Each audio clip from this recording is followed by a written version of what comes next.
Welcome back to another CCS vlog. We're over in the body shop area. This 1965 Vet had just been painted. We're going through the wet sanding process. And we put a lot of clear on, and then we sand it all down. Get all the texture out so it's nice and slick when it's done, although you can't see it on camera very well. There's a bit more texture in this clear than we'd like. Then over on the other side of the vehicle, we've been sanding, so we'll sand it all flat, get it nice and smooth. We'll polish it all out, make it shiny again.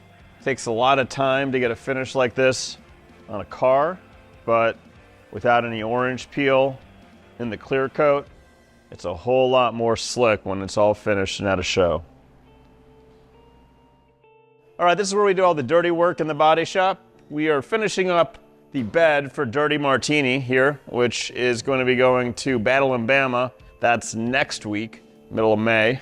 It's a cool patina truck, but we've done a lot of custom work to the bed for the customer. This is a really old Southern pine that came out of a warehouse in Chicago, and our friends over at Goebel Furniture took it and finished it properly, and we have it fit. Wood moves around a whole lot depending on humidity, so Martin is really good at getting that fitment correct, which is important when it's back here because it does get a lot of sun. It will get a lot of humidity. So depending on the season, you're gonna see a lot of movement. So that's an important part, completing a wood bed in a pickup truck that most people don't take into account. Behind me, we've got Jeff's 68 Chevelle. This is now in primer. So we've done all the body work. We fit all the panels. Now we have it in final primer coat. We're gonna sand that, and then it'll be ready to go straight into paint. When this is all done, it'll go back together with a really nice LSA engine. The 56 Ford has finally made it over to the body shop. So we've completed all the metal work on the 56 Ford, which included turning it into a quad cab. Scott and Mark did a ton of stuff, built custom doors, handmade the roof. It just goes on and on and on. But we've actually already done all of the body work and paint to the bed section of this truck. And now we're gonna knock out the cab, the hood, the front fenders, the grille, and get this thing going back together. It's gonna be a really crazy project. If you haven't been following it, this one's powered by a 24 valve Cummins diesel. It's got a really cool custom interior, a lot of custom metal work. Pretty damn excited about this one.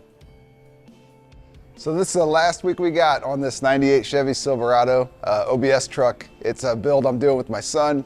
We've been working on it for about 6 months now, but it's a full build. New engine, it was a V6 truck. So we went ahead, we took a Chevy Performance engine, put it in there with all the stock injection, gained us about 130 horsepower.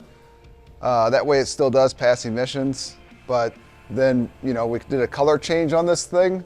It was a black truck. We went all red with red interior.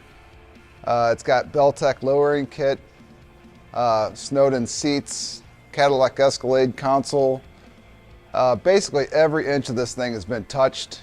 It's just a static drop, so it's gonna be nice and drivable for him. He's only 16 years old and it's his first build. So I think for a 16-year-old, he's doing pretty good. He's done a lot of the work himself.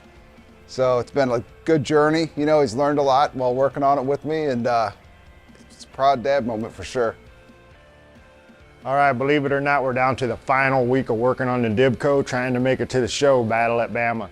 Last big piece of fabrication is the biggest piece I've ever made in my fabrication history. Not my best piece, but definitely my biggest piece. This is the actual headliner, all one piece aluminum, and then we did a crazy bead rolled insert. 1938 it says. That's actually what the Dibco is 1938. I'm a slow learner, so sometimes I got to remind myself when I get the questions asked. I just look around like, oh yeah, it's a 1938. No, but that's what that is. It's just a little bit of that Art Deco, getting that 1940s vibe with the font and the lettering and everything. So it all ties in with everything else that we have going on in the Dibco, which includes the dash, the seats, everything's bead rolled, riveted, whole bunch of metalwork, just a lot of showing off of metalwork going on the inside of the truck. The outside of the truck is all patinaed, a little bit rough, call it a rat rod, call it a hot rod, whatever. It's just words to me.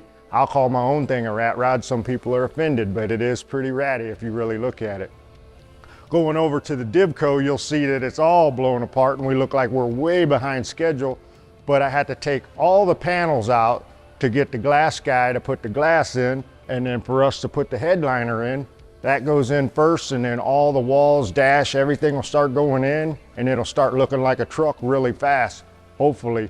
But there's a mile-long list of small stuff, little brackets and mounting tabs and this and that we're gonna do this weekend before we could get to that.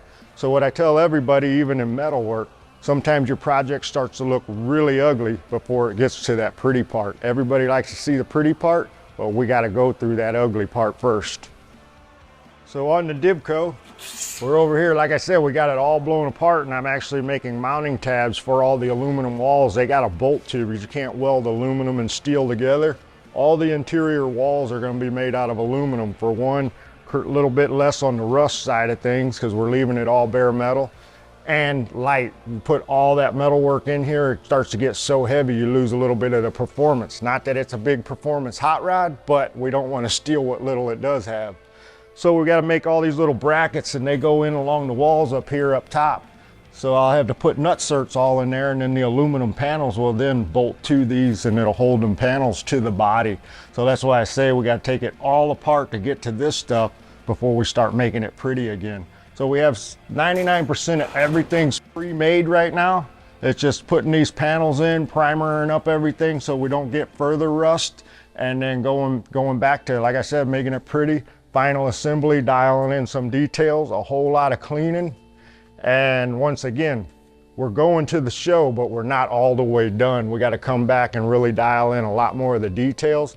The detail part of things, rivets and bead rolls and all the stuff that really makes the eye candy and makes it pop, that's the shit that takes so much time. And to meet the deadline, we got to cut corners on some of that, knowing that we're going to bring it back here and finish all that up for the next show. But to get it out and get some fresh sunshine, then it gets new blood in the project, and we got like a second wind to get going because we start running out of steam. But once you get it out and get in the public eye and get some meet and greets on it, you come home pumped with a new life and ready to rock and roll some more, as that's what it takes. It takes a lot of work to make one of these pretty cool. Thanks for coming to our YouTube page. If you like what you see, make sure to subscribe. If you want notifications, click on the bell. If you want to buy some cool merch, click on the info card, or you can click on the link in the bio.